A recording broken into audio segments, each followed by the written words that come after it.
Yep. Inside, I want to kill myself. We are on an 0-7 run over the last 2 days. After tonight, it was just complete bullshit. So that's how I'm going to start off this show. Horrible Sunday, 1-5. I don't even know what to tell you about that. I just don't want to do this anymore. I have never seen anything like this, man. With the slump continuing, 2 straight losses, not a good day at all. 0-4.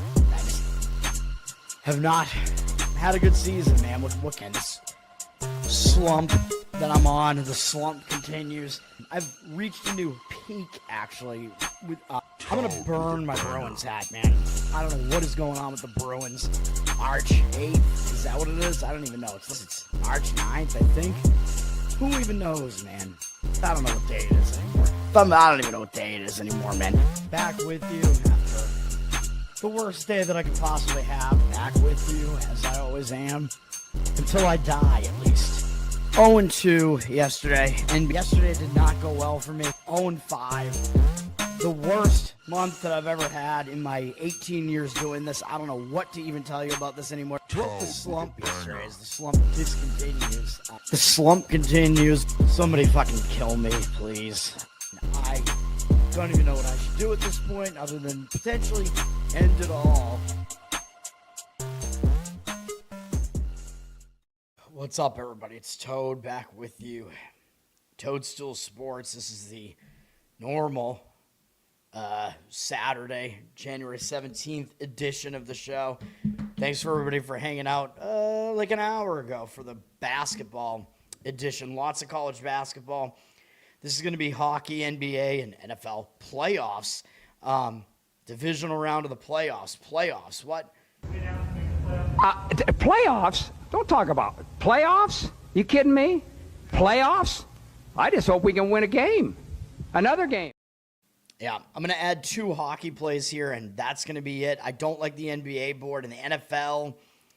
I believe I'm going to have a play in one of the games tomorrow. You probably already know what it is, but I think I'm skipping the games today. I will give some opinions. I might even talk a little bit of props in the NFL, and hopefully this doesn't take too long.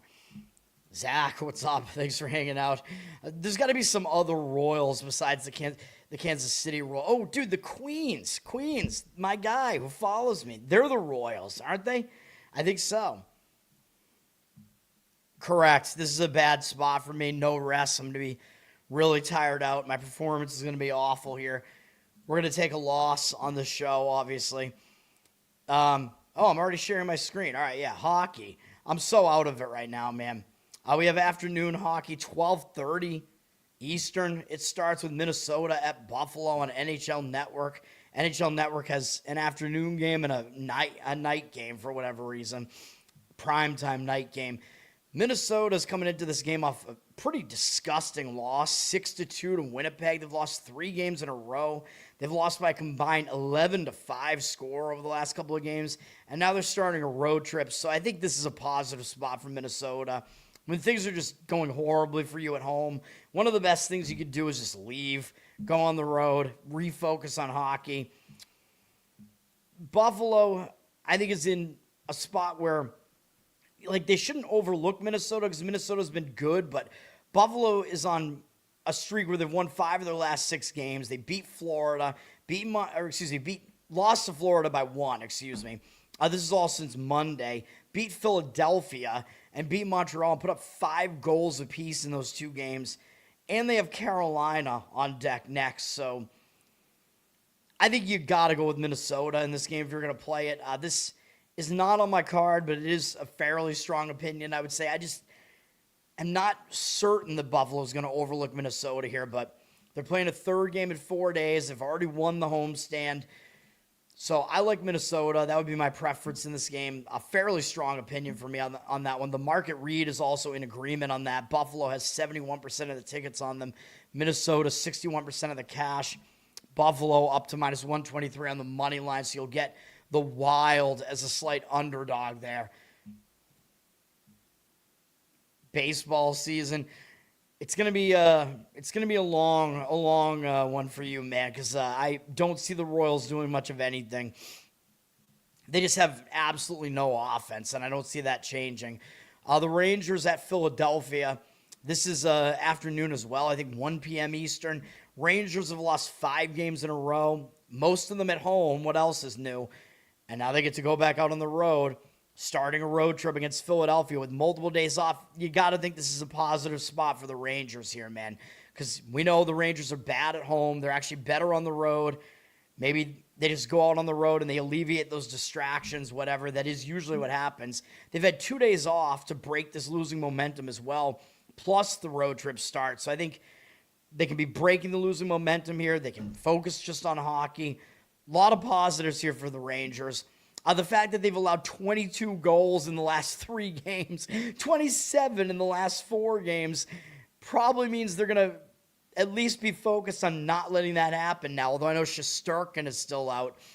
But, I mean, come on, man. This Rangers team just lost 10-2 to my Bruins on Saturday. They lost 4-2 back at home to the Kraken. They lost 8-4 in their last game to Ottawa. Something's got to give. I know the Rangers are having a bad season, but they can't be this bad. I do think Philadelphia is not quite as good as their record looks. Philadelphia, now they are on a 5-game losing streak as well, though, so I'm not sure that Philadelphia is really going to be overlooking anybody here, but they are in one of these weird spots where they are returning home for 1 game before they go back out on the road, although they were only out on the road prior to this game for 2 days, Wednesday, Thursday, so it's not like they really are returning home and having a lot of stuff to do. They're only coming back from Buffalo and Pittsburgh as well, so they weren't really away, really, so I don't consider this to be a road trip return spot, really, but they do play Vegas next on the road. They did just lose in a rivalry game to Pittsburgh, playing a bunch of big games in a row, man. Tampa twice, Buffalo, Pittsburgh. Now they get the Rangers. I think the spot is a little bit better for the Rangers here. Philadelphia is also playing a 3rd game in 4 days, all in different cities, which isn't that great. My opinion in this game is the Rangers. The money seems to agree on this one, although Philadelphia went up from minus 135 to minus 143 on the money line. They got 72% of the tickets on them, 87% of the cash coming back on the Rangers. I agree with the money in that one. It would be Rangers in that game for me if you're going to play that game. But both teams look like they're going to be kind of in bounce-back spots. I don't hate an under in that game either, which people might think that's psycho because both of these teams have been allowing so many goals, but I think it's going to set up a situation where the teams kind of have to focus on defense. Total's not that high. It's gone up a little bit to 6 juice to the over.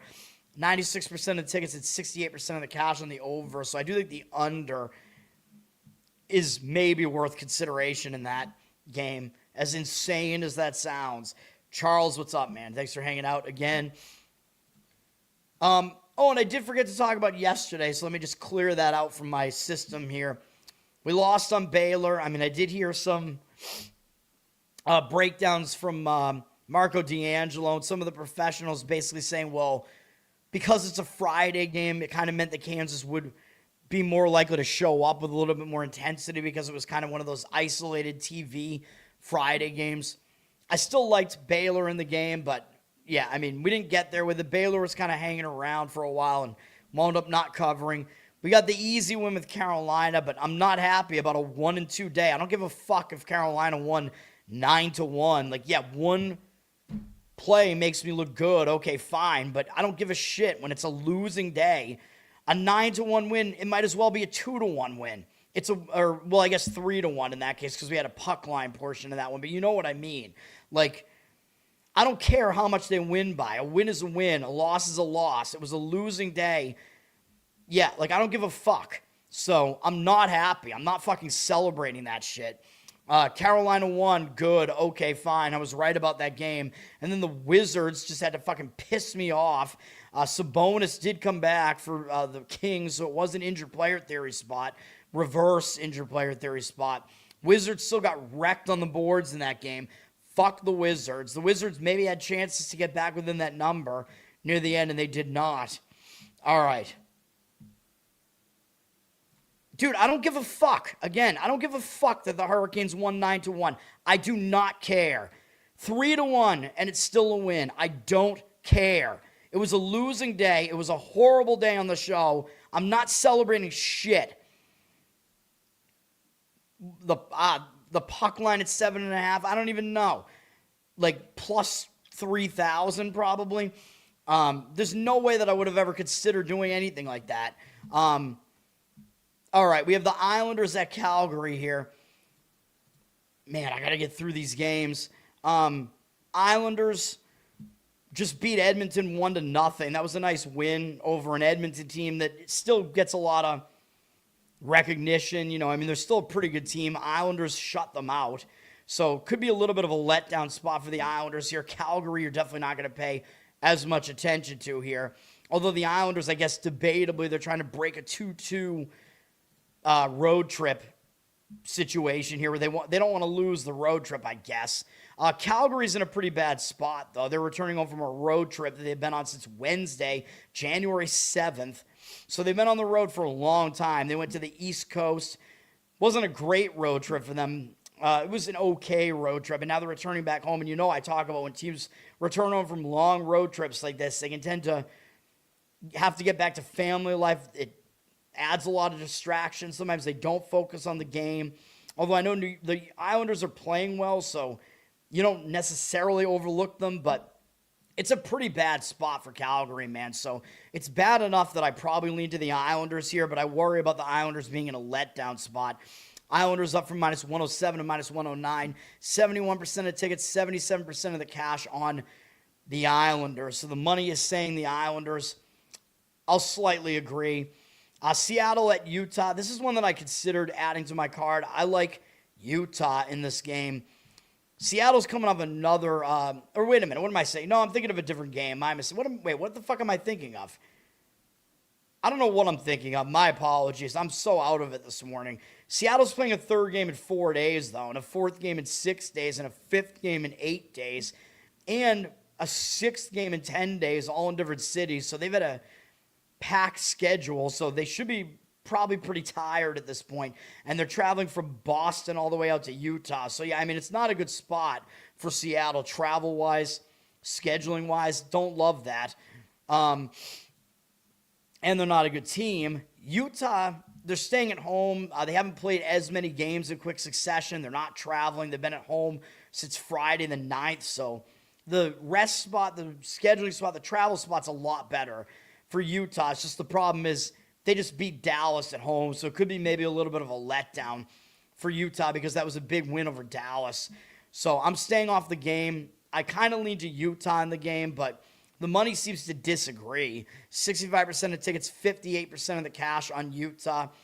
So they have more of the tickets than the cash. They're up from -175 to -188, though. If you play Utah, you got to kind of do like one of those split bets, probably puck line, money line on it. I can't really recommend it. The money's disagreeing with me as well, but the spot for Seattle is just ugly, man, as far as how much travel they've done. I don't like it. Montreal at Ottawa. These two teams do not like each other. Montreal coming into this game off a loss to Buffalo, so they should probably bounce back from that, losing 5-3. They've lost in overtime to Washington the game prior to that. Two pretty difficult games, though. And they are playing, fourth game in 6 days, so that's not exactly that easy. And traveling all over the place.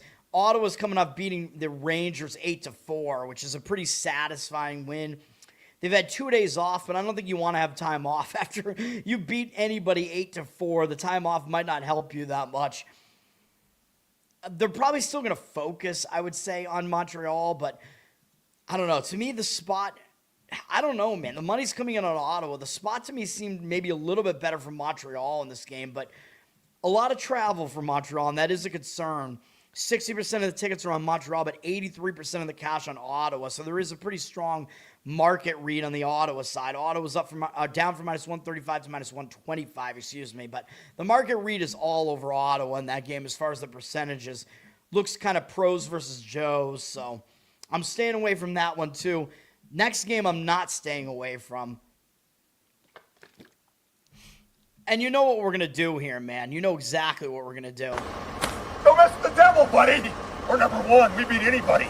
We're the Devils. The Devils.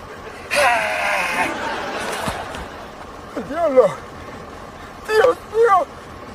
El diablo. Yeah, That's right. We're going with the Devils money line, even money here, whatever the number is. Carolina treated us really well yesterday, and I'm going to say, yeah, they can go fuck off today because we're going right back against Carolina here. We're going to fade them. That was a monster win for them yesterday. It was playoff revenge. They lost to Florida twice this year as well. I pointed that out when I handicapped that yesterday. Massive, massive win. Finally got the revenge against the team that knocked them out of the playoffs last year in the Eastern Conference Finals. 9-1. It doesn't get any better than that. And statistically, yes, Carolina dominated the game, although 9-1, I mean, no stats are going to reflect a 9-1 win. But yeah, Carolina won like 60-something% of the faceoffs. They had more shots in the game, I'm pretty sure. They were the better team all around in the game for sure. But now they're on a back-to-back, and they're having to go up to New Jersey for one game for who knows what reason. And then they come back home and they play Buffalo, who's been playing a lot better. So possible they overlook New Jersey. And by the way, they just went to New Jersey on January 4th, and they beat them here 3-1. So how much focus is Carolina really going to put into New Jersey after they're riding that massive high off of yesterday's win? New Jersey hasn't been playing that well. It's going to be a bigger game for New Jersey, man. And New Jersey has had 2 days off, so they're way more rested here, although I know some of that's factored into the line. I think Carolina would be a heavier favorite if that wasn't the case, but still, I'm going with it. New Jersey just returned home from a road trip. They finished the road trip with a win over Minnesota, which broke a loss streak for them, which might have actually been good because it propelled them to a win against Seattle, even though I think we lost on that game of the show with Seattle, unfortunately, because I thought New Jersey was in a bad spot, like a return home spot. Big win over Minnesota, the last road game, and they had this Carolina game on deck. I thought it was a sandwich spot. They won, but Seattle took them into overtime, so maybe you could still argue they didn't have a great game in that return home spot. Now, second game back home, I think you do get more focus out of this team. You got to think they will be focused on Carolina because their next game, they do start a road trip, but they're playing Calgary. They're not going to overlook Carolina, man. So this spot has the Devils written all over it. Devils is the play there. Let's go Devils, yes. Support the team, that is right. I'm not really a fan of the Devils necessarily, but if they're one of my plays, then Will you sit down? Hey, man, I'm just trying to support the team. Will you sit down? You're disturbing everybody. Sit down. Oh, yeah, because you're a Rangers fan and you know I'm messing with their heads.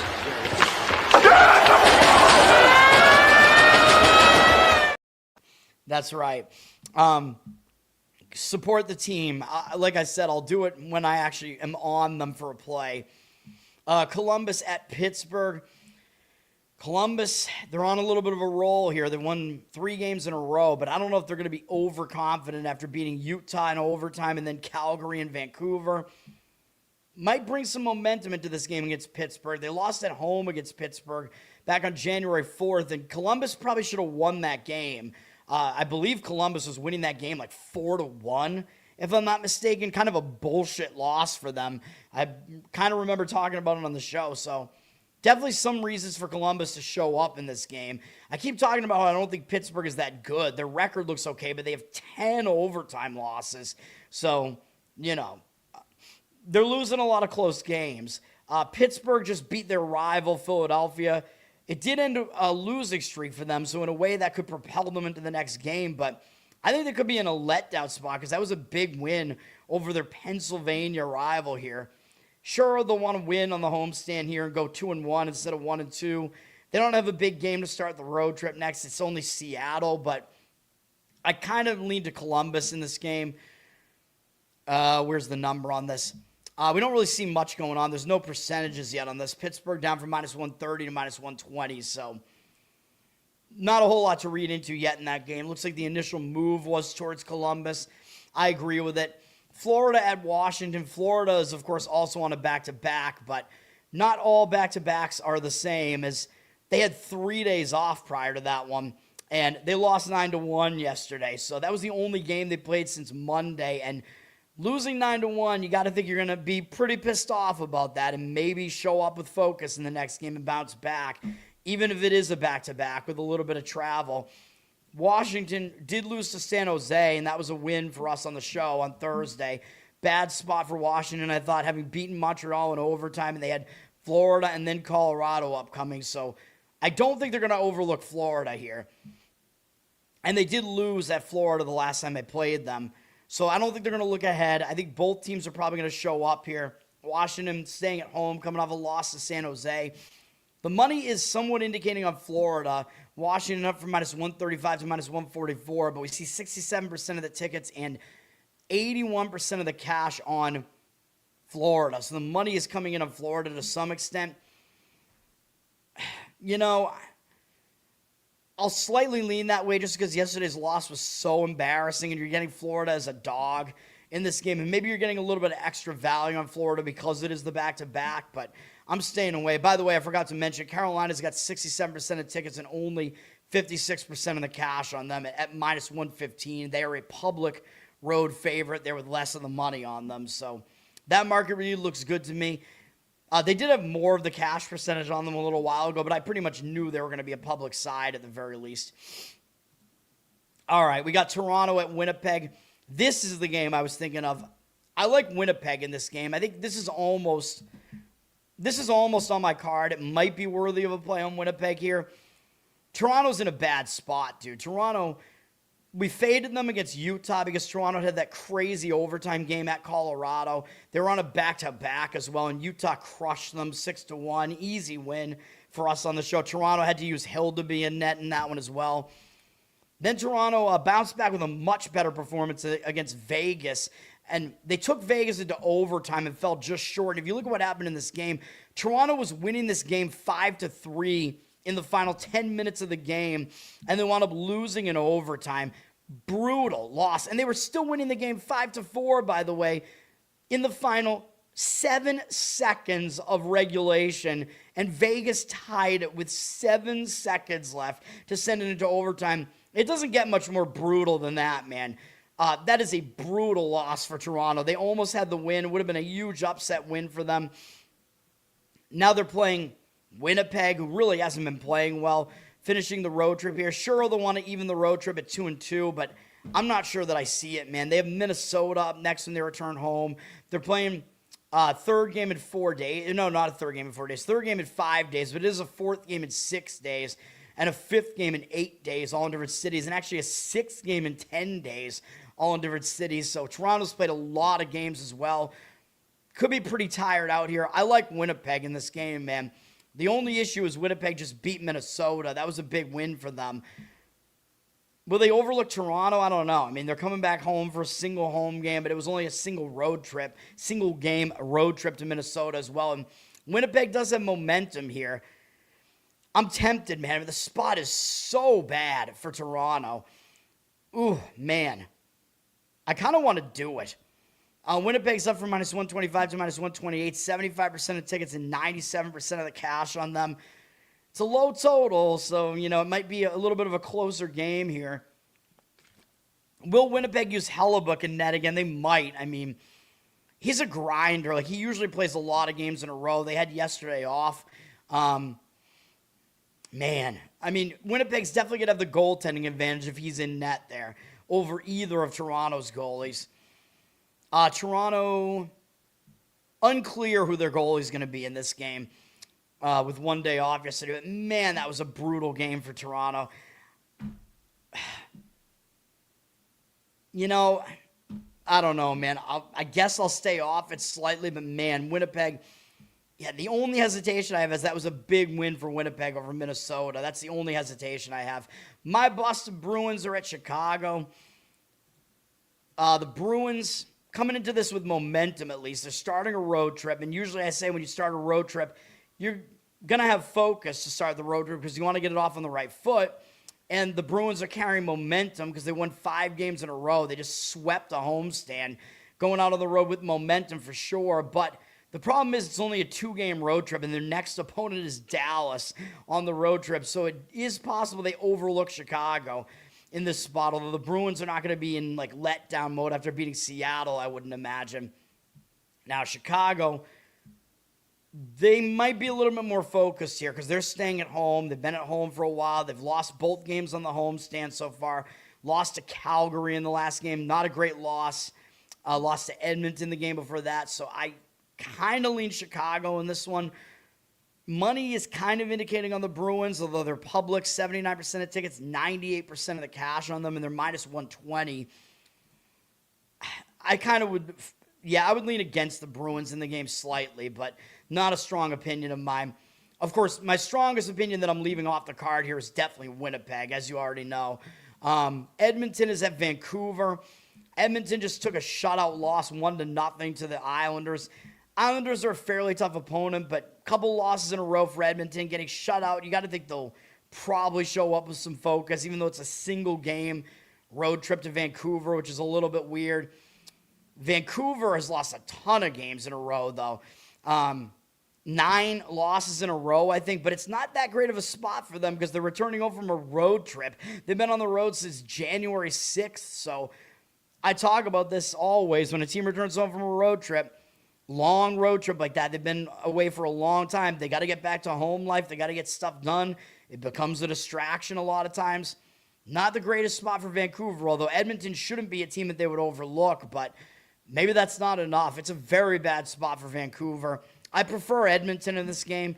They're up from minus 175 to minus 183, though. They're a very heavy public road favorite here. A very heavy favorite, and they are public, I should say. 79% of tickets, although 87% of the cash on them. I think they might be the right side in that game, though. Next up is the other best bet here. We're going to lay a puck line favorite here with Vegas against Nashville. We're going to go against Nashville. Nashville, I still don't buy them. They're not for real. But look at what Nashville's coming off of. They beat Washington, beat Edmonton in overtime. Then they started a road trip, and they beat Colorado yesterday, 7-3. Come on, man. Give me a break. Now they have to come out of elevation after beating the best team in hockey, 7-3 on the road as a huge underdog. Yeah, this is a really bad spot for them. I mean, come on, man. Colorado did outshoot them, although part of that was because they were behind. Nashville did win a ton of the faceoffs. Yeah, I think it was just kind of a bad game for Colorado, man. I don't know what else to say. Colorado's a minus 325 favorite in the game. Ridiculous. The spot for Colorado, I don't know what was going on because they lost to Toronto the game before that. However you want to explain it. I mean, usually I like to try to explain why they lost, and I thought it was a decent spot for Colorado to bounce back. It wasn't, but whatever the case may be, we're going to go with Vegas to play decently in this game. Nashville on the back-to-back in a huge letdown spot, I think. Usually you're not going to overlook Vegas, but here's the thing, man. Vegas just played Nashville at home on New Year's Eve, December 31st, and lost 5-2. So the last time Vegas played Nashville, which is in recent memory, they lost here at home. So I think that's going to focus Vegas in this game for that reason. If you look at what happened in this game, Vegas outshot Nashville 31-19 and somehow still lost the game. Don't exactly know how they lost the game. They did give up 2 power play goals in the game, and they were actually winning the game 2-0 at the beginning, so I don't know. But Vegas, they have a day off. Yeah, they're playing a third game in 4 days, but they're staying at home. They're coming off an overtime game on Thursday, but I already showed you what happened in that game. Vegas pulled that game out of their ass, man. Vegas had a total escape in that game against Toronto, so Vegas knows they did not play well in this game. They weren't that big of a favorite in the game, but it was a bad game. It was an escape. This is a huge letdown spot for Nashville. There might be a little bit of a revenge or adjustment component for Vegas. We're playing Vegas in this one, puck line. Vegas is down from minus 250 to minus 230 here. 75% of the cash on Vegas, though, and 58% of the tickets on Nashville. Is the public really coming in on Nashville here? I don't know, but this looks like a spot to fade Nashville, in my opinion. We're on the Vegas side in that one. And hopefully they can get it done, man. Maybe you'll wind up even getting a cheaper price on it. I don't know. And then LA is at Anaheim. We have the Highway Series going on here where these two teams just played each other last night. So they're playing a home and home back-to-back thing here where Anaheim won in LA last night, 3-2 in a shootout. I keep talking about how bad LA is at home, though. Now LA is technically on the road here at Anaheim. So maybe LA will be able to make some adjustments here. Although if you look at that game, it was very close statistically. So there wasn't really much to read into in that game. The score pretty much reflects what happened in the game, but LA might be able to just make some slight adjustments and maybe be able to beat Anaheim in this one after losing last night. Anaheim had beaten Dallas the game before that, so I thought they might be in a bit of a letdown spot. Maybe they'll overlook LA. Maybe LA will play better now that they're not technically at home. I would slightly lean towards the Kings here just because of the slight zigzag component in LA being better on the road, but don't have that much of a read on the game. The money does agree with it, though. Kings are up from -110 to -114. 56% of the tickets and 80% of the cash on the Kings. So that is what is going on with that game. NBA. As far as the NBA is concerned, we got 8 games today. There's one at 5 p.m. to start the slate here, which this one may be a legit zigzag spot here with Utah at Dallas. These two teams are playing same game all over again. Dallas was a 2.5-point favorite in the first game on Thursday, and now they're like a 3.5-point favorite for no real reason because I don't think there's a huge personnel difference between Thursday and tonight. So really it's just based off the fact that Dallas won by 22, 144 to 122, might just be skewing the line. So I think this might be a spot where we might be able to zigzag this. Utah probably will be able to make some adjustments off of that. It was a really ugly loss. If you dig into the box score in this game, Dallas outplayed them, but I don't think it was reflective of this much of a blowout. Dallas hit 41% of their three-pointers, which is really the main difference in the game. Just ridiculous shooting from downtown, and they hit 57% of their field goals as well. So it was an outlier shooting night for Dallas for sure, where they did shoot better than you would normally expect. So I think Utah might be able to hang in this game more than they did in the previous game, just because there's going to be some regression from the Dallas side. Dallas does play the Knicks next. They have to go to New York on Monday for an NBC game, so that might be a little bit of a look ahead. Utah does have a big game up next as well against San Antonio. It's not a TV game, though. It is on Monday. But Utah, again, they're the team that just got blown out in this series, but they are playing a third game in 4 days, fourth game in 6 days, and a fifth game in 8 days, I believe is what this is. All in different cities. So that's a little bit difficult for Utah as far as having a lot of games to play in a short period of time. I lean towards Utah plus the points. The money seems to be somewhat disagreeing with it. It's not on my card or anything. I do think it is maybe worthy of a zigzag, though. You're getting a little bit of extra value. Like I said, the line's 3.5 with juice on the Mavs. 72% of tickets, 90% of the cash on the Mavs side. All right. Celtics at Hawks. My Boston Celtics at Atlanta. The Celtics just beat Miami on the road a couple days ago. They had a few days off prior to that, or a couple days off. It's not exactly a horrible spot, I guess, for the Celtics, but they do play Detroit next, so debatably it is a bit of a look ahead at the very least. For the Hawks here, Hawks did just lose to Portland, but the Hawks are returning home from a road trip, man. So that is a concern. The Hawks have been away since Friday, January 9th, so they've been away for more than a week. They went out to Denver in elevation, got a win. That was a win for us on the show, by the way. And then they played out on the Pacific Coast, and now the Hawks are returning home from the Pacific time zone. Now, they shouldn't overlook the Celtics, obviously, because the Celtics have all that weight behind their name, and they've been playing pretty well this season. So the Hawks shouldn't overlook them, but it's still a return home spot where those return home distractions are tough to get over, man. So yeah, I mean, overall, I guess I slightly lean to the Hawks, but I really don't want anything to do with a team returning home from a road trip like that. Celtics are up from 2 to 3.5, 64% of tickets on the Celtics, 65% of the cash, though, coming back on the Hawks. So the money is, it looks like kind of a pros versus Joes setup there where the money is coming back into the Hawks, but I can't do it in the return home spot, so I'm staying away. The return home spot might be worse than a look-ahead spot, to be honest. So I'm really not very convinced on the Hawks side there. Indiana at Detroit. Indiana's on a back-to-back, but their game yesterday was beating New Orleans, so it's not exactly a big game. But yes, they are on a back-to-back and having to travel, but short travel from Indianapolis to Detroit. Yeah, they're playing a third game in 4 days as well, but maybe not as much of a concern when the other games are at home. They'll show up, at least, most likely, for a game against Detroit. Detroit just beat Phoenix, and Detroit does play the Celtics next. The Celtics have beaten them once this year. Detroit did get a little bit of revenge on them because the Celtics ended the Detroit bid for the longest win streak in team history, but whatever. Either way, they could definitely be looking past Indiana here, I would think. So I actually lean towards the Pacers, even though they are in a back-to-back. 70% of the tickets and only 68% of the cash on the Pistons. 12.5-point favorite here. The Pistons are definitely good at home, though, but you're asking them to lay a huge number like this in a game with a low total, 227.5, with bigger games surrounding it. So, yeah, despite the back-to-back, slight lean for me to Indiana. NBA TV has a 7:30 game between Phoenix and New York. It is the Suns at the Knicks here. Suns just played Detroit, man, so they're having to play 2 big games in a row here, so that's a little bit difficult.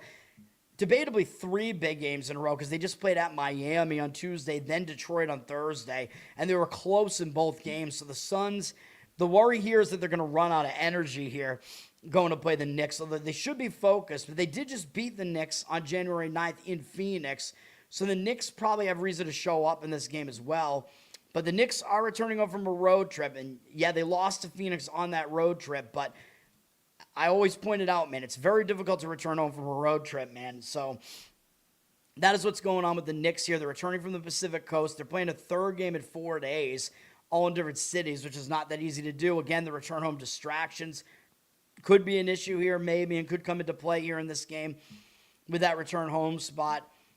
Bit of an issue there. The spot's really not great for the Knicks. And then you do have to look at what's going on with Jalen Brunson. As far as his injury is concerned, he is questionable right now, and he has not played since the game against the Kings, where he only played 5 minutes and got injured. So Brunson has not played since then. So if Brunson comes back in this game, this would be something to look at, man, because it would become the reverse injured player spot if Brunson comes back, right? Because then your star player comes back, the line is going to move to accommodate to whatever the word I'm looking for is there. The line has to accommodate for that, right? Or account for it, I should say. So the line's going to move. You might get extra value fading the Knicks because Brunson has to get back up to speed, whatever. May not be 100%, who knows, but we don't know if he's playing tonight or not. So that is the question. Based on the line here, it almost looks like he's not playing because the Knicks are 3.5. You would think they would probably be a little bit of a heavier favorite than that if he was playing. 71% of tickets, 55% of the cash on the Knicks. So the Knicks are public with less of the money on them. I lean to the Suns here. It's not going to be on my card either way, but what I would do is I think it is a stronger play on the Suns if Brunson comes back and if the number moves up on the Knicks. So what I would do is wait on this game because if Brunson comes back, the line has to move up a little bit and you'll get more value on the Suns and another factor coming into play towards playing the Suns. So if you're going to play that game, that's what I would do. I would wait and then play the Suns if Brunson is coming back. And then if he isn't, pass on the game, I guess. But I'm passing on the game anyway.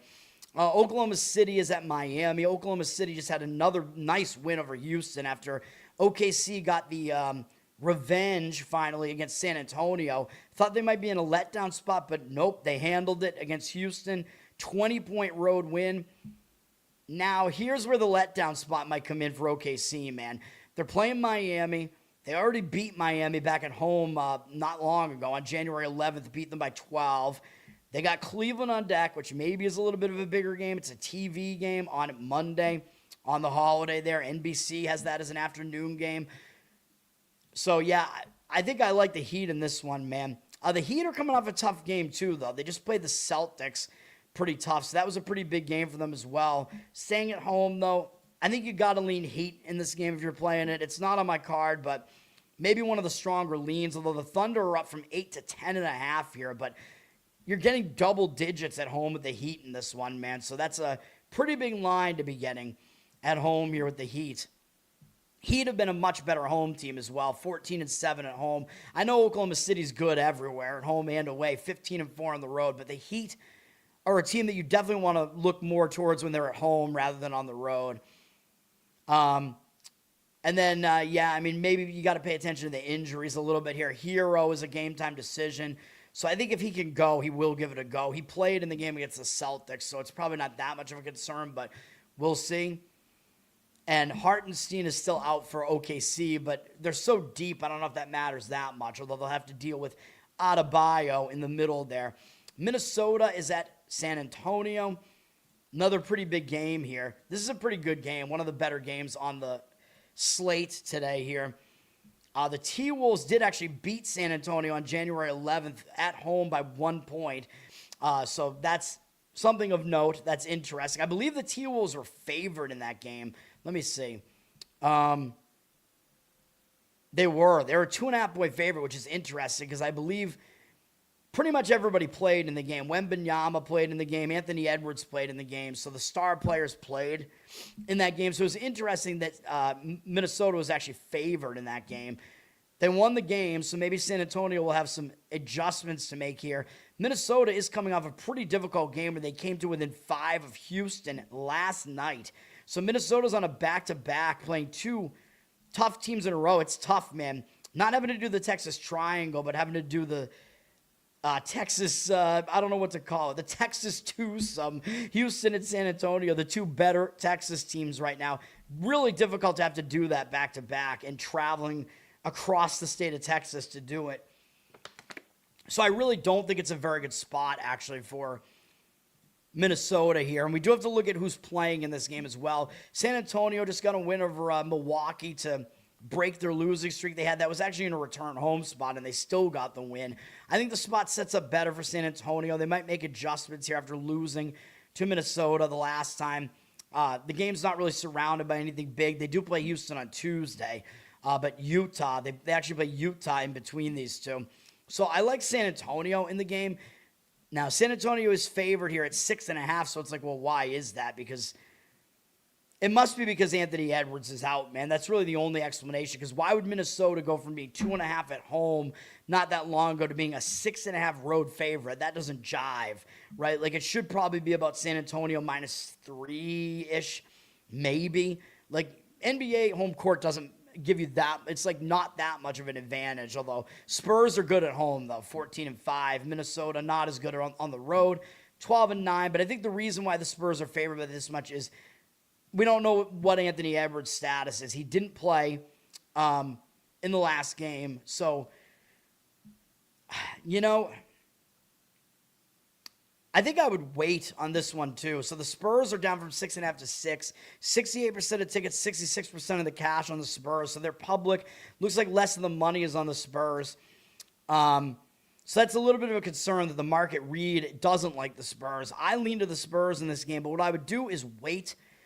And if Anthony Edwards comes back, because he missed the game against Houston, that means that the T-Wolves are now in a reverse injured player spot, and the line will drop on the Spurs, and you'll get a cheaper price on the Spurs. So I think the line might overreact. The T-Wolves have to get him back in the lineup and whatever, and might, you know, sort of not get complacent, but, you know, like you have that mental thing where, hey, you know, our star player is back, so we don't have to play with as much intensity. You know what I mean? It's just kind of an instinctual thing that just happens. So probably that's what I would do. I would wait and see if AE comes back in that game, and if so, you'll get a better number on the Spurs, and then I would lean to the Spurs in that game. Charlotte at Golden State. When I first looked at this game, I'm like, Charlotte's in a terrible spot because they just upset the Lakers on the road, although we know the Lakers really are not that great, and they were without Reeves. Charlotte blew them out pretty much, though, putting up 135 points against them, beat them by 18. That's a big win, man. You got to think that maybe Charlotte won't pay as much attention to kind of a mediocre, old Warriors team. And Charlotte plays Denver tomorrow, and then they have a TV game on Wednesday against Cleveland. So this looks like a little bit of a down spot in the schedule for Golden State, as weird as that sounds, because Golden State will obviously be a favorite here. But I can't really get on board with Golden State either because they just beat the Knicks. It was a big game for Golden State. I believe it was the Knicks without Brunson, though. But still a big win for Golden State to beat the Knicks, man, you know.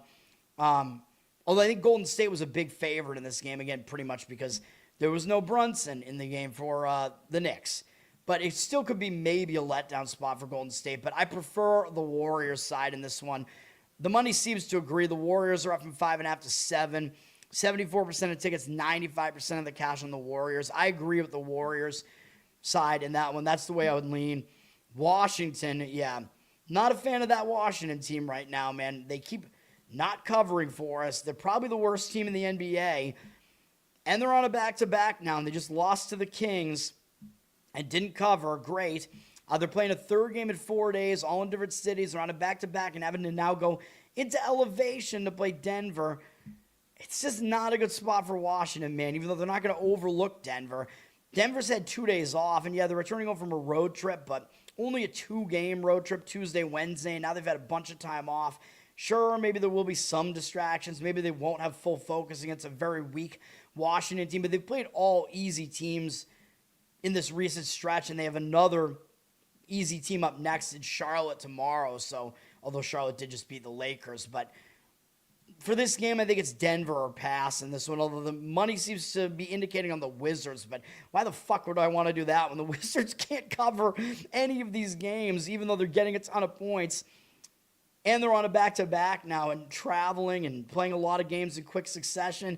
There's no way I want any part of the Wizards right now in this game, man. 79% of tickets on the Nuggets, 59% of the cash on the Wizards, though. Getting 12.5 here. And yes, the Nuggets are still without Jokic, I'm pretty sure, in this game. Hard to tell when you have a line that's so big you can't even figure out like if their star player is out or not.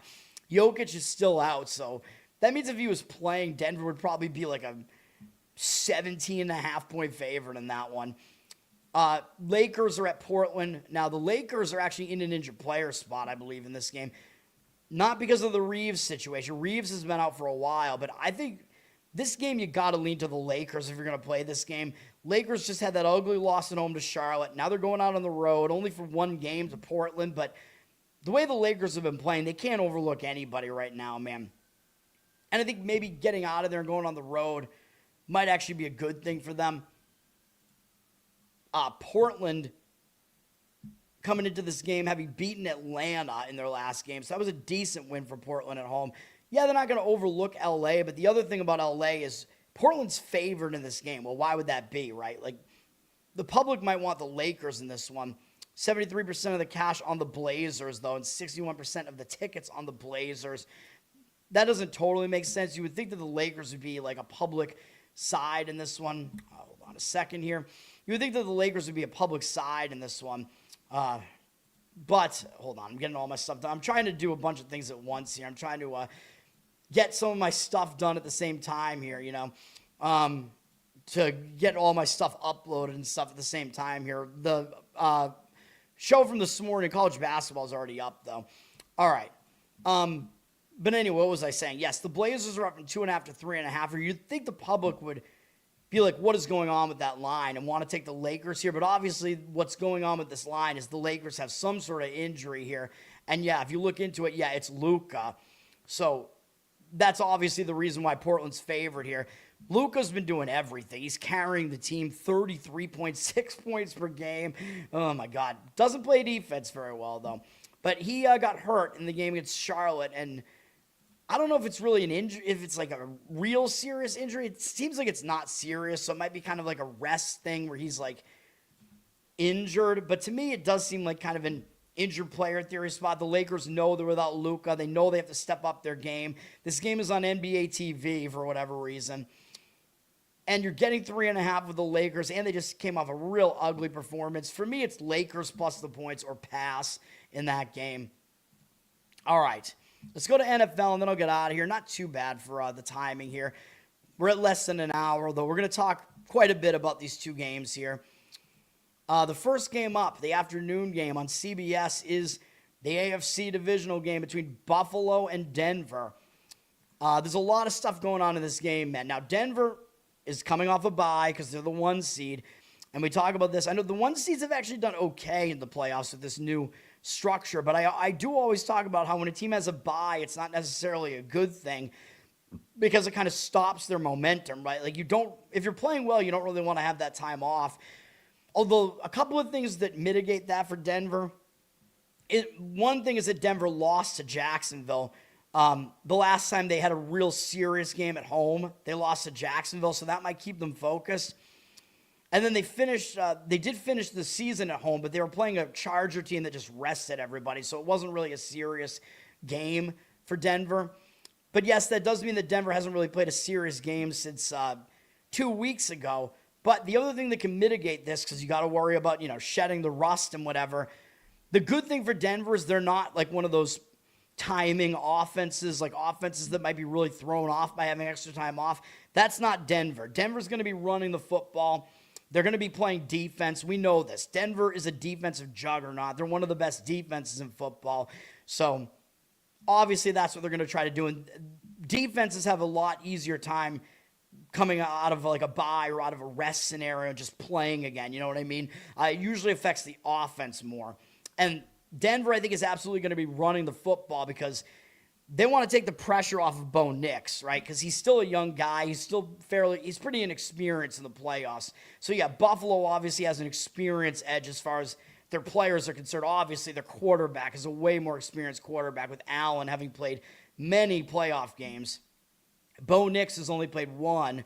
But what Denver's going to do is try to keep the load off of him and run the football. I think that's going to be their game plan in this game. Try to keep Buffalo's offense off the field because, of course, Buffalo has a good offense, and that is what Buffalo does. They're a good offense, but there are some concerns with Buffalo's offense as well. But Buffalo's defense is not good, especially against the run. Buffalo's big defensive weakness is against the run. So I think Denver's going to be running the football. So I think if you want a prop in this game, RJ Harvey over 55.5 rushing yards is a decent look in this game because I think Denver's going to be running the football. And the only concern with that is Buffalo going to be ahead by margin in this game and start running away with it? And I don't think that's that much of a concern with how good Denver's defense is. So that's the only reason Denver would really completely abandon the run. So I think Harvey over his rushing yards makes sense. He didn't do it in his last game, but of course that was a game that didn't matter against the Chargers. He did it 2 of the last 3 games prior to that game. He did get over this number, though.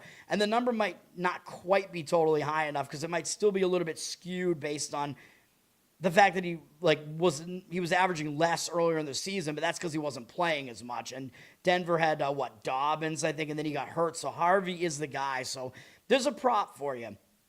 Don't do much with props, but Harvey over his rushing yards makes sense for a prop in this game. Now, as far as the game is concerned, there's a lot going on in this game, Matt. So I talked about the rest scenario. Buffalo, though, they're having to travel up to Mile High from Jacksonville, man. So Buffalo, maybe having played last week isn't that good for Buffalo because a lot of times they say, when a team gets a game out of the way, they already play a playoff game, they're going to come in with some momentum, and that's a good thing. But Buffalo was playing in Jacksonville, and that was a pretty tough game against another pretty strong defense in Jacksonville. Now Buffalo has to go up to Mile High and play an even more physical Denver defense. That's going to be difficult, and Denver is probably going to be able to slow down Buffalo's rushing attack, and Buffalo wants to run the ball first, man. James Cook is actually the leading rusher in the NFL this season. Buffalo wants to run the football, even though I know they have Josh Allen there, but they run the football first, man. So Buffalo might be able to make, Denver might be able to make Buffalo a little bit one-dimensional and force Buffalo to have to go to the air. And I know that sounds crazy. Like, why would you want to do that when it's Josh Allen? Well, their passing attack, believe it or not, is not that great. And they have a lot of injuries going on with their wide receiver core, man. Like, basically, you're looking at, Shakir, Cooks, and Coleman are, the only actually healthy wide receivers that Buffalo has here. So they're a bit thin on the wide receiver end of things as well. So that's kind of a problem for Buffalo. So definitely some reasons to lean towards Denver here, man. They're the better defense as well. Like I said, I usually lean to the better defense. The experience isn't all bad for Denver because they have a Super Bowl winning coach, at least in Sean Payton. So I think Denver, you could definitely make the argument they have the better coach. Denver. Payton just has done more than McDermott has. Now, looking at the market, the money is indicating on Denver. Buffalo's a little bit of a public side here. 66% of the tickets, only 56% of the cash. I always say the public likes offense when it comes down to it. They like the better quarterback. They like Josh Allen. They like the story. This has to be the year for Josh Allen because he doesn't have to go through Mahomes. He doesn't have to go through Lamar Jackson. He only has to go through Bo Nix here, so that's kind of the narrative here. But again, this is a team sport, man. It's not all Allen. And if the Broncos force everything to have to be on Allen, the Broncos might be able to win this game, man. And of course, certainly it's a winnable game. They're favored. So there's been reverse line movement, moving the Broncos from a pick 'em to a 1-point favorite here. And there is a reason for that. So I agree with it. I lean to the Broncos in the game, man. I think the defense might be able to do it. And there are a few other aspects of this game based on historical results that kind of put me on that side as well. It's not a play for me because I do worry about, the bye and things like that. And the much more experienced quarterback does still matter for Buffalo. Now, the thing is, the Broncos, they just lost at home to Jacksonville, right? So people are going to see that, and the public probably likes the Bills for that reason too, right? Like, oh, well, Jacksonville just went into Denver and put up 30-something points against them and wrecked Denver, and the Bills just went into Jacksonville and beat Jacksonville. So, of course, Buffalo can win this game, right? Because they just beat Jacksonville in Jacksonville, and Jacksonville won easily in Denver. So the Bills should win this game, right? That's kind of that transitive way of thinking about these recent common opponents. So I don't like that way of thinking. Every game is an individual thing, man. So I don't think you can look at the game that way. And people seem to forget. I've only heard it mentioned once when I've listened to all this coverage of this game. Only one time have I heard somebody mention this is playoff revenge for the Broncos. And I know it matters a little bit less when it's a playoff game. And obviously both teams are completely motivated in the game. So there's no real motivational edge one way or the other. But you remember the Broncos went to Buffalo in the playoffs last year and got destroyed like 31-7. And it was Bo Nix's first playoff game. It was on the road. It was a very difficult game. Difficult spot for them to be in. I thought the Bills were going to run away with that game, and they did. But now we're in a little bit of a different scenario, man. Now Nix at least has another season under his belt. He has one playoff game under his belt. He's at home this time. He gets another crack at Buffalo. Broncos might be able to make some adjustments because a lot of the players are the same from those 2 years, man. So the Broncos may have some adjustments to make. I don't believe these teams played during the regular season this year. So this is the first time they're playing each other since the playoff game last year, I believe. I don't think I'm wrong about that. So it's another little interesting tidbit there. For me, I lean to the Broncos. As far as the total, the money is somewhat coming in on the over after the total drop from 47 to 46. So the 47 is a key number. So if you like the under, you probably want to try to at least get 47, although you're probably not going to get that number back at this point. 55% of tickets and 65% of the casual on the over. So the money is coming in on the over a little bit here. And I've heard some arguments for the over, but I think that the stronger arguments are still for the under here. I think that it's somewhat correlated to the side here, right? Because you have the Bills, who are more of an offensive team. Probably, if they win, it's probably going to be a little bit higher scoring. The Broncos are the defense, so if they're going to be winning the game, it probably needs to be lower scoring. So there is that. So I think they're correlated. So I probably lean to an under in this game. And again, the way the game might be played out, like the Broncos might be able to hold the Bills' offense in check because the Broncos' defense is strong. But the Broncos, like I said, will want to take the load off of Nix and run the football. And if they do that, that's going to shorten the game as well. So an under makes sense to me in this game as far as I see the game. Those are all my thoughts on the game, man. I think that's about it. I don't know. I had one other thing maybe just crossed through my mind briefly there, and I forget what I was even thinking, but I think that's about it. Oh, yes, I was going to talk about teasers real quick because, of course, the two games today are the two Stanford-Wong teaser options today. So if you want to do a teaser with the two games today, Stanford-Wong says that it's plus EV if you do a two-team 6-point teaser and don't pay more than minus 125 for it. You could tease the Bills up through all the key numbers. So you would get the Bills at plus. You need to make sure that the Bills are plus 1.5. My mistake. So as long as you're teasing the plus 1.5 up to 7.5 and getting that hook, then you could tease the Bills up to 7.5. Because yes, even though I think the Broncos might win, they do not beat teams by margin. Right? Like that's kind of been the knock on the Broncos all year. And I've even said that. Like I think the Broncos are not really as good as their record looks, to be honest. The odds makers are even telling you the Bills are actually the better team. But I just like the better defense and the spot a little bit more for the Broncos here. But yes, the Broncos are still not as good as their record looks. They don't win by margin. Their offense still has its concerns, So there is that for sure. So, yes, I could imagine, teasing the Bills up to 7.5 makes sense to me. And then as long as they come close in the game, you get that leg.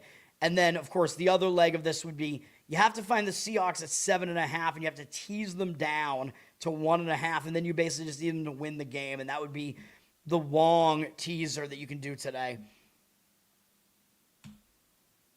Flyers, Rangers.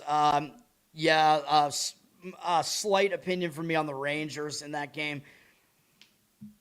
You can go back and see my analysis on that one. Fox night game here, the NFC game between San Francisco and Seattle. Division rivals have already played each other twice. I think this is the first time ever that the same teams played the first week of the season, the last week of the season, and then again in the playoffs. I think that's the first time it's ever happened, so it's kind of interesting. So we have some data points here because these teams play each other a lot, so they know each other, which is also going to affect what I think about the total in this game. Now, these teams both were vying for the number one seed, man. Like, these teams were vying for home field throughout, especially the Niners, because San Francisco's hosting the Super Bowl this year. But, of course, the Seahawks won that game in San Francisco. I leaned to the Seahawks in that game. They got it done. But now, do the 49ers come in and maybe change some things because a lot of things went wrong in that game? I think maybe that is the case with the 49ers here. So I am going to lean to the 49ers plus the points in this game. I mean, they're getting 7.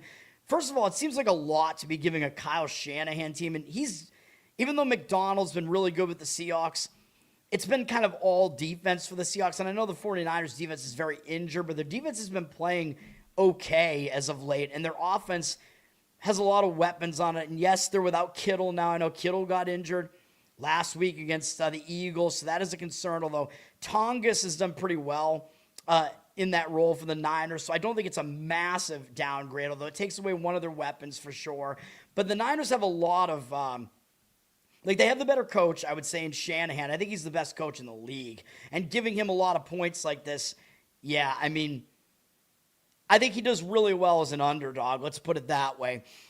But then you also have a lot more experience on the 49ers side here. Like, Brock Purdy has way more playoff games under his belt than Sam Darnold does, who only has one, and it wasn't good last year, as the Rams knew what to do in that game, and they really threw Darnold off. Darnold wasn't good in that last game against the Niners either, though. Even though the Seahawks moved the ball, the Seahawks were running the football a lot. And now, if the Niners are somehow able to just focus on that and slow down the Seahawks' rushing attack, which, it will be difficult because the Seahawks can run the football with multiple backs, and the Niners don't have a great defense right now with, Warner not coming back, Bosa not coming back. But if the Niners know that's what the Seahawks are going to try to do and slow that down and force Darnold to have to beat them, the 49ers might be in a good spot to cover this number, man, because the Seahawks do not want Darnold to have to win this game. I mean, he's been very mistake-prone in games like this. He wasn't good in that game. Even when they beat the 49ers, he was not good. It was the rushing attack that was good in the game. He was pretty mistake-free, but he didn't really do anything. He just kind of game managed, So you can't really have a game manager once it gets into the playoffs, I wouldn't say. You need more than that. Yeah, the Seahawks have the better defense, but the defense doesn't score points usually, so the better defense isn't enough to cover a 7.5-point spread, man, or a 7-point spread. So I lean to the Niners for those reasons as well. Again, the more experienced quarterback, their offensive guys are just way more experienced. The Niners have just been here and done this many, many times. They're like always in the playoffs, except for last year when they had a very injury-riddled season. So we'll see. And yes, the 49ers, of course, like I said with the Bills, the Niners do have a game under their belt.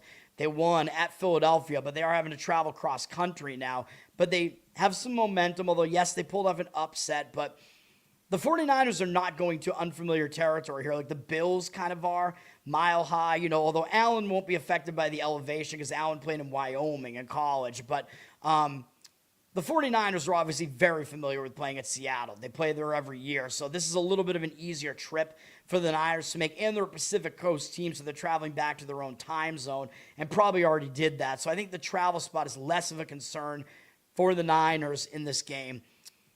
Now, as far as what these teams did this season, the results were very different each game. The first game of the season, of course, the Niners were not as injured. The Niners won the game 17-13, and Sam Darnold fumbled the ball in Niners territory. Like, they were about to score and win the game, potentially. They were, like, close to the Niners' goal line at the end of the game, and Darnold kind of ran into his own offensive lineman and fumbled the football away, and that's how the Seahawks lost the game at the end of that game. But if you look at what happened in this game, the Niners actually dominated the game statistically. 384 to 230 yardage-wise. It was a 2-2 turnover disparity, 24 to 14 in first down. So the Niners, the key thing here is they were able to move the football. Like, yeah, their defense was pretty good as well against Seattle, and yeah, the Niners had some of their defensive guys, like Bosa was in there and whatever, and they don't have him now. But the fact that the Niners were able to move the football like this at Seattle, that tells you something, because they did that against a good Seattle defense, and they dominated the time of possession, almost 38 minutes of possession. So the Niners dominated that game. Now, the other game was different, which was the most recent one, like 2 weeks ago. The game for the division title, the Seahawks won at San Francisco, 13-3. And the Seahawks did outstat them, like I said, although it wasn't Darnold doing it, but they outstatted them pretty big, 361 to 173. Niners had the only turnover in the game, 23-9 Seattle in first downs. Ridiculous first down disparity there, and they dominated the possession almost 38 minutes. So it was almost like the reverse of what happened in the first game. But I think what happens in this game, I don't think either team is going to have that dominant of an edge in this game, to be honest. I think it's going to be somewhere in the middle of what happened in those two games. And by the way, the Seahawks have actually been better on the road than at home under Mike Macdonald, which is weird. Under Macdonald, they're almost a 500 team at home, although I know they've been better at home this year, like 6-2 or whatever, but they were 8-1 on the road this year. For whatever reason, the Seahawks are better on the road than they are at home. Even though you think of, the 12th man, loud stadium, Seahawks have a pretty significant home advantage, but that hasn't really been that much of the case the last 2 years. So maybe another reason to lean towards the Niners here.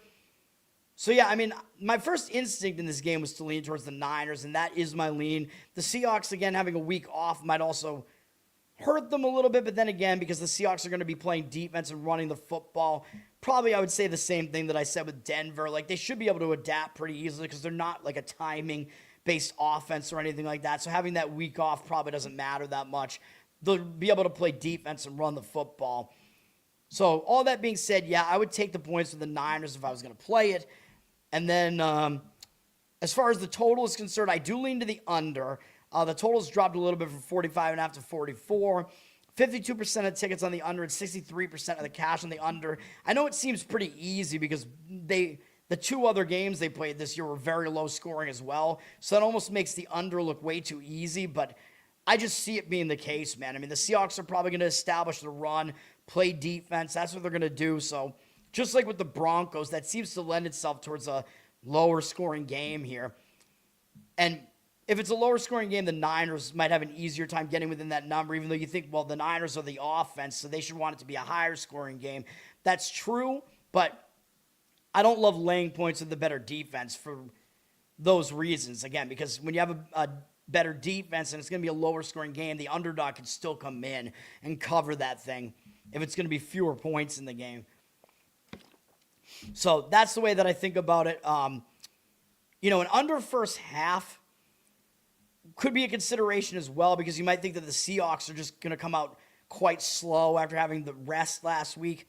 And their defense might be able to hold the Niners in check early on, although I worry about that a little bit because the Niners defense played last week and might be a little bit tired there. So I worry about that a little bit, but I have seen some opinions on first half under in the game, which I think is about 23.5 on that for the number. So the first half seems like it's just strangely high. Like usually the second half is usually the higher scoring half. So I don't know why the first half has a higher number, although usually when it does, you want to look to go over in the first half, but I think it was 23.5. I don't know. Seems a little bit weird to me. I'm not really a first half total guy at all, though. And for a prop, if you want a prop here, I think one prop to look at is Juice Chick. Usyk, the fullback on the Niners, over 1.5 receptions, I think makes a lot of sense here because Kyle Shanahan, he's known for using the fullback in the passing game, and it's going to happen even more so with Kittle out. You would have to imagine Usyk is going to be a target there, and basically he's going to catch every one of his targets because you're always targeting him like in the flat, in short passing scenarios, so he's not really going to drop many of those. You know what I mean? It's like just a throw and catch, and then if you don't play his yardage prop, you don't give a shit about what yardage he gets after the catch, right? Like he can make the catch and then just get stopped, and you're still looking good. You only need him to get 2 catches. He got 4 last week, I'm pretty sure. So Usyk over his receptions, I think, is a decent prop in this game as well. So those are my props. I'm not giving out a play on any of those. I will for the Super Bowl, like I usually do, which went well last year. So we will see. But I will do Super Bowl props.